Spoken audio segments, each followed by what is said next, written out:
In this video, I will show you how to add in a new ball of yarn. Today, we're going to be using our Crazy Sexy wool in the Rocky Grey colourway and a pair of our 15mm Maplewood knitting needles.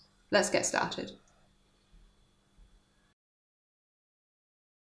If you're joining in a new ball of yarn in the same colour, knit until you have a long tail left.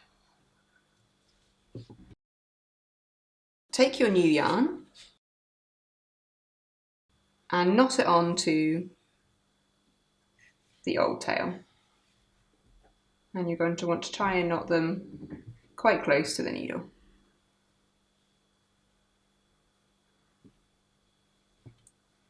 Like so. And now you're going to simply continue knitting as you were. And just ignore this knot and continue working as normal.